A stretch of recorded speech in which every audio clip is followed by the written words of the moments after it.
So I'm gonna load up the travel trailer. We're gonna take it back over to the dealership. It's time to get the refrigerator repaired. It was on a long back order, and they called me the other day, told me it's in. So I'm gonna take it in, and hopefully we get it back before our next trip. So I'm gonna take you along.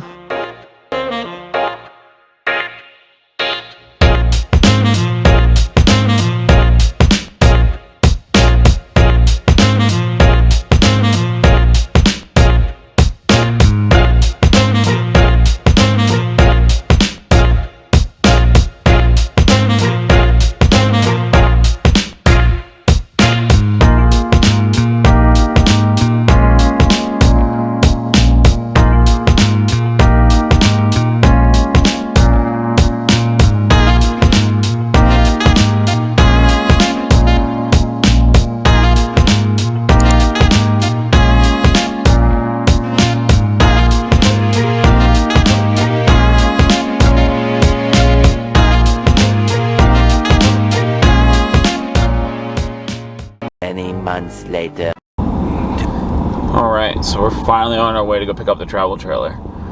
They had it for a couple weeks, and then we had a camping trip. So I picked it up, and the refrigerator wasn't working. So they troubleshooted it, and they decided they had to put a third refrigerator in the camper. So they have the third one in there now, and hopefully it's working, and we'll see. We've had a lot of troubles with this refrigerator.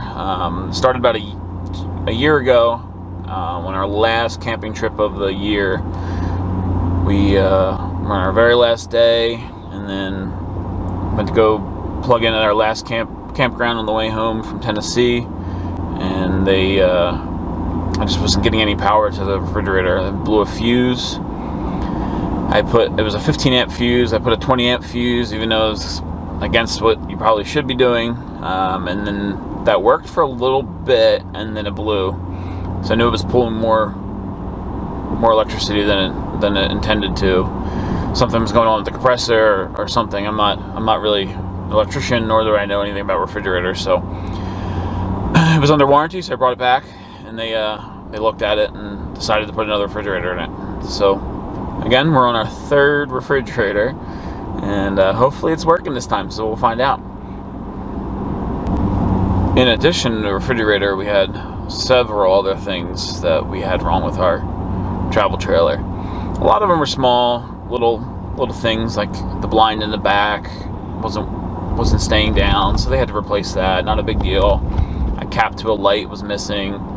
All stuff I could have taken care of myself, but it's under warranty, so why not have them fix it? One other big major thing was the freshwater tank had to be replaced. Nothing was wrong with the freshwater tank, however, the drain pipe that comes down, that's in the rear of the travel trailer, had a crack parallel with the drain pipe, and it went all the way up into the freshwater tank. They attempted a repair, and they couldn't fix it, so they decided to replace the whole thing.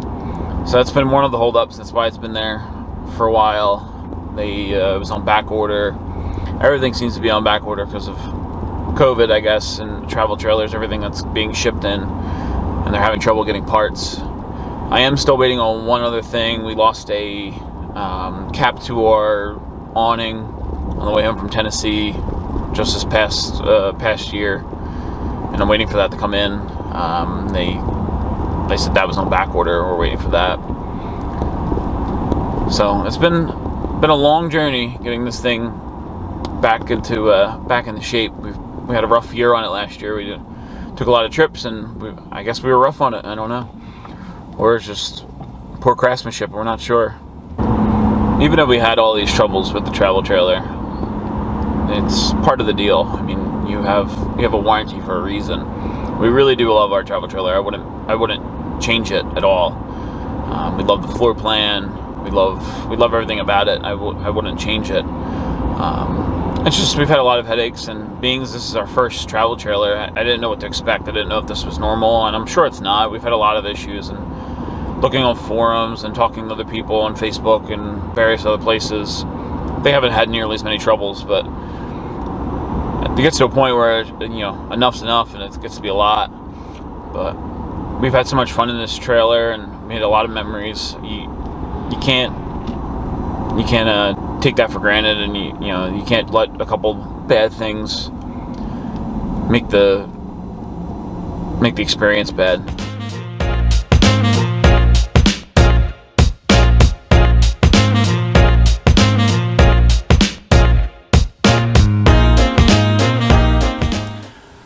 Alright, there it is. Third time's the charm. Picked it up. Refrigerator's working fine. It's nice and cold. I have it plugged in to verify, but they had no issues putting it in, and they said it was nice and cold after they tested it. I guess it took 3 refrigerators to finally get ours right. Hopefully this one lasts. We have only a year left on the warranty, so we need to make sure this one works well. This is a Everchill model WD282 FWDCB. It's a 10.7 cubic feet refrigerator, residential refrigerator. It runs off the 12 volt, so it runs off just the battery. No propane, anything like that. We opted for this refrigerator because it gave us much more space. It cooled down a lot quicker. Obviously, we didn't anticipate all these problems with it, and I just think that was a fluke. We got 2 bad refrigerators, and what's the chances of that? Also, the fresh water tank is fixed. It's holding water, no leaking. We had a big issue with that. I don't know if I went into that, but when it was full, it would leak 40 some gallons of water in less than 24 hours. So dry camping wasn't an option for us. We took a trip and we ended up staying overnight where we didn't have water, and I had it full, but it was empty by the morning. There was no showers for us. There was no fresh water. Thank God we had some bottled water, because it was leaking so much that it was empty by the morning. Alright, that's it for this video. Thanks for watching the saga of our refrigerator. Hopefully we have no more stories to tell about it and no more issues, and it's all working fine. Please give us a thumbs up and subscribe if you haven't already, and we would really appreciate it. Thanks for watching. See you later. Bye.